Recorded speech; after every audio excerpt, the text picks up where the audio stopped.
Missions Pulse. Know God's heart, join his mission. If you can go through the process, the pain, the struggles, the perseverance, the prayer, the rejection, all the things you experience, the joys, the highs, the lows, the yeses, the nos, through that whole support raising and get to 100%.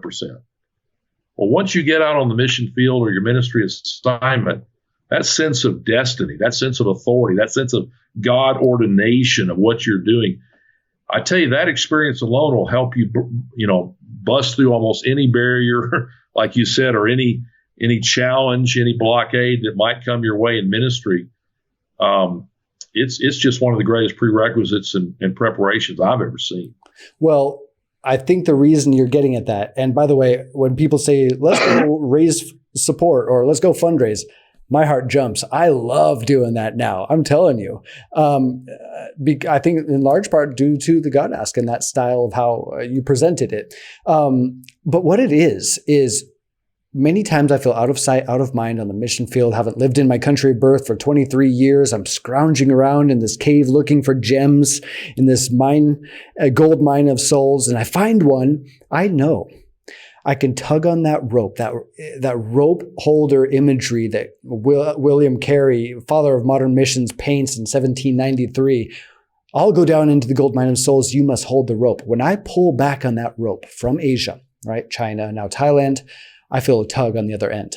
And what that tells me is the biggerness of the body of Christ. I think that traverses right back to what you were saying a moment ago. The biggerness of the body of Christ, each one of us intrinsically made for mission, have a unique role in God's epic plan. I think that's so exciting. Yeah, I think, yes. And I was going to tie into this conference that I mentioned earlier. I was saying, where was I going with my thinking, having a senior moment, say. By the way, everybody in Arkansas looks like this. I've got chickens outside and I've got my beard on. I even have shoes on today. So I've really gone outside my cultural comfort zone. Wow, look at you, man. That's right. But I've come to the conclusion that I shared at this conference that I think personal support raising is one of the greatest mobilization strategies that God ever invented. And here's my thinking, David. God placed each of us in a network of relationships. You have spent the last, I don't know what your age is, 40 years or 41, something. I'm 41. I'm 65. Hello. But I'm just saying that we have a network of 100, 150, 200 people, of friends, family, all these people that have been surrounding us. And it's your network. It's unique. It's customized. It's special. And so now, why in the world would God drop you right in the middle of that network of 200 people? Yeah. And now call you into ministry that requires you to raise your support? What in the world does he have in mind? Well, now you're required to raise your support. And so what are you doing? You're kind of lining up the top 10, 20, 30, 40, 50, 60, 80, 100 appointments out of your network to do what?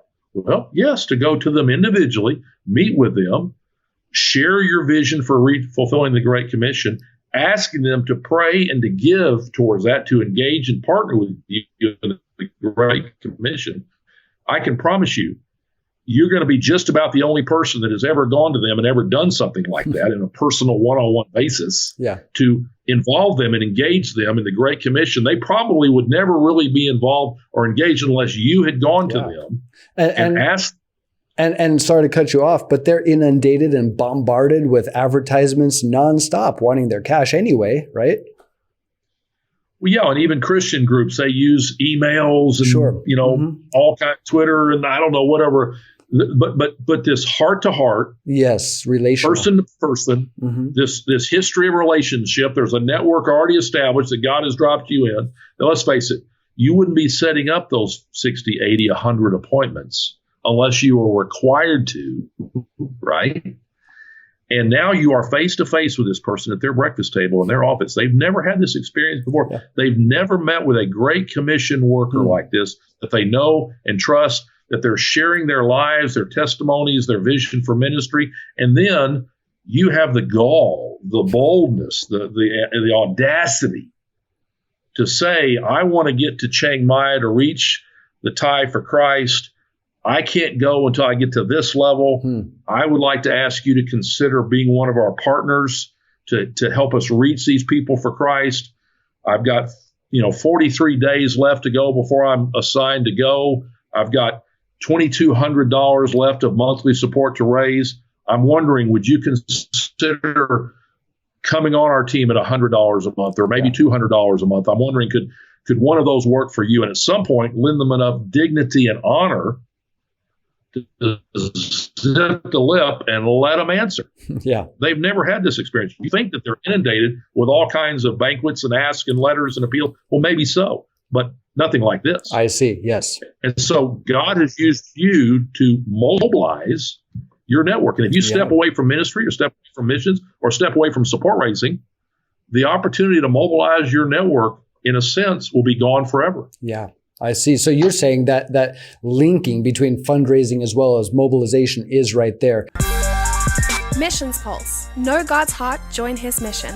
This podcast is powered by Within Reach Global. Subscribe, watch, and listen on YouTube today. Visit missionspulse.com.